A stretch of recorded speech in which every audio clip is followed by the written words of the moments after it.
Welcome to Golden Rule Wisdom, a sanctuary where we explore the profound narratives that shape our character and our future. We begin with the story of Marcus, a young carpenter whose workshop was a chaotic museum of started but unfinished dreams. Marcus possessed hands that were truly gifted by the gods, capable of creating beauty that most men could only imagine.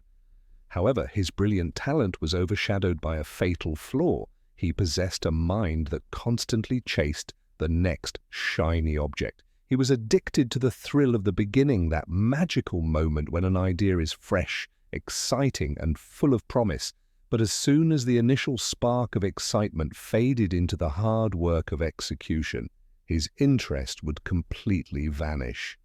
His workshop became a graveyard of potential, filled with broken promises to customers who eventually stopped coming to his door. One day, the mayor offered Marcus a chance at redemption, commissioning a magnificent wooden chest for his daughter's upcoming wedding day. Marcus accepted the commission with a solemn vow, believing this high-stakes project would finally force him to break his bad habits. The first week was pure bliss, as Marcus attacked the wood with passion, visualizing the applause he would receive upon delivery. The structure came together quickly, and for a moment it seemed that Marcus had finally conquered his demons of procrastination. But then came the tedious phase of sanding and detailing, the long, lonely hours where the work becomes difficult and monotonous. His mind began to wander, whispering that he needed a small break, just a quick creative detour to refresh his spirit. He pushed the heavy chest aside and started crafting a whimsical birdhouse, telling himself he would return to work tomorrow.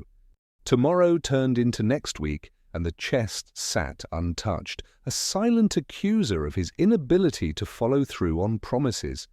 Panic set in when he realized the wedding was only 2 days away, and the intricate carving was nowhere near finished. He tried to rush the process, working through the night, but his fatigue caused clumsy mistakes that ruined the delicate wood. The wedding day arrived, and Marcus had nothing to deliver. He hid in his shop, consumed by a heavy, crushing shame.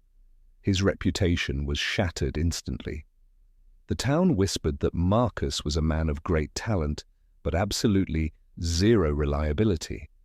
Lost and desperate, he wandered the woods, ready to burn his tools and abandon the craft he had once loved so dearly. His path led him to the workshop of Samuel, an old master carpenter known not for speed, but for absolute perfection. Entering Samuel's sanctuary, Marcus was struck by the silence and order. There were no piles of unfinished junk, only completed masterpieces. Samuel did not look up immediately. He continued his rhythmic motion, fully absorbed in the final touches of a delicate violin. Marcus poured out his heart, confessing his failure with the mayor's chest and his inability to stick with anything he started. The old master listened without judgment, then wiped his hands on his apron and motioned for Marcus to sit on a stool. He said, "You love the beginning because it is full of romance. You love the end because it brings you glory. But you run away from the middle. The middle is the valley of death, where dreams go to die in silence." He explained that the middle is always hard, boring, and filled with doubt. It is where the initial excitement has evaporated. But Marcus realized he had spent his life treating the middle as a sign to stop, rather than a necessary path to walk. "You wait for motivation," Samuel said sternly. "But motivation is a fair-weather friend who leaves when the storm clouds gather overhead. Commitment is different. It is staying true to the promise you made to yourself, long after the mood has left you." He proposed a simple solution. "Do not worry about finishing. Just give the project 10 minutes of your full attention today." Marcus was skeptical. How could 10 minutes fix a lifetime of failure? It seemed too small to make any real difference. "The hardest part is starting," Samuel replied. "Once you touch the wood for 10 minutes, the resistance in your mind will break." Marcus returned to his shop with a new strategy. He did not aim to finish the chest. He aimed for 10 minutes. On the first day, he forced himself to sand a single chair leg. When the 10 minutes were up, he stopped immediately. The next day, and returning to the work, felt slightly less painful.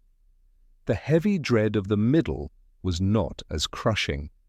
By the third day, something shifted. The 10 minutes passed, but Marcus kept going, carried forward by the momentum of action. By the end of the week, the chair was finished.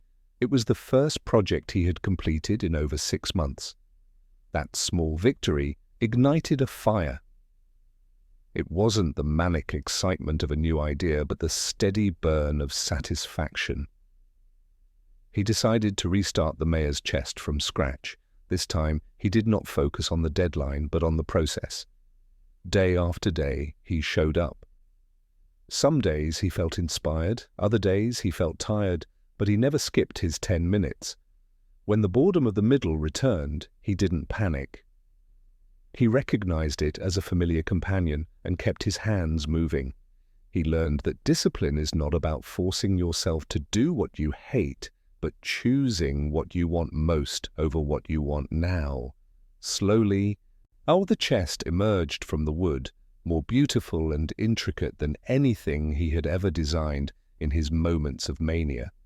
When he applied the final polish, he didn't feel relief that it was over. He felt a profound sense of self-respect.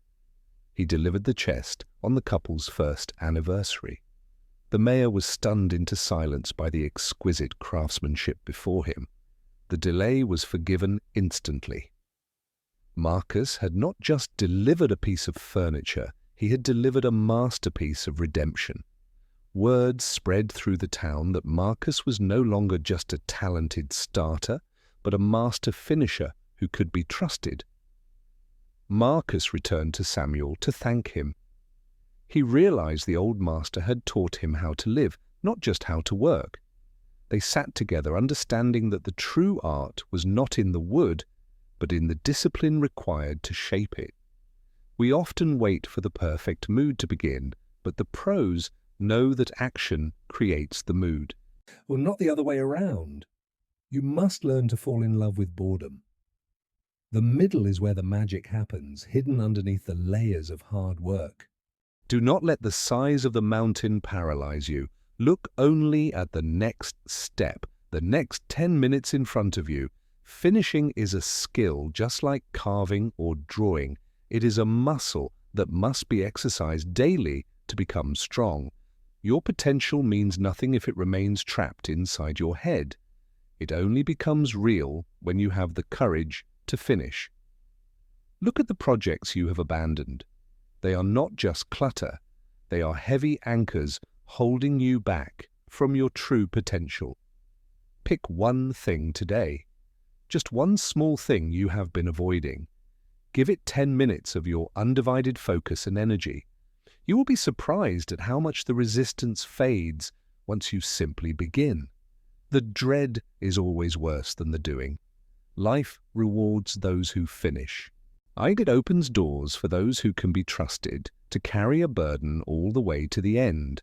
Be the person who builds the bridge all the way across, not the one who leaves it hanging halfway over the abyss.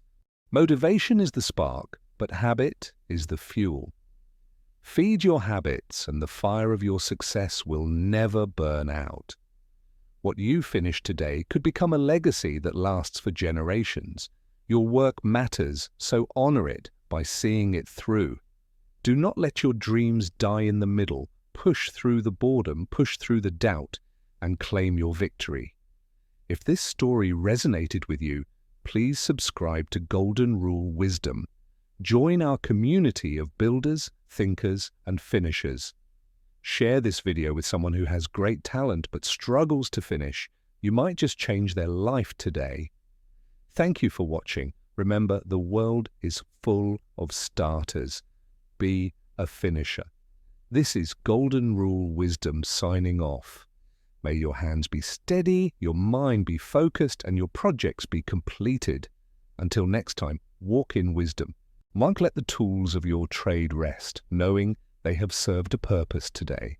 There is no better feeling than honest exhaustion. The stars look down on those who persist. Greatness is not a single act, but a habit forged in the quiet moments. Tomorrow brings a new opportunity to practice. Do not carry yesterday's failures. Start fresh, start small, and just keep moving. Like the rings of a tree, our character is built layer by layer, year by year. Patience is the secret to strength. Pass this wisdom on. We are all apprentices in the craft of life, learning to master ourselves one day at a time. We close this chapter now, but your story is still being written. Make sure the next page is one you are proud of. Thank you for being part of our journey. Go forth and finish what you started. This is Golden Rule Wisdom. Goodbye.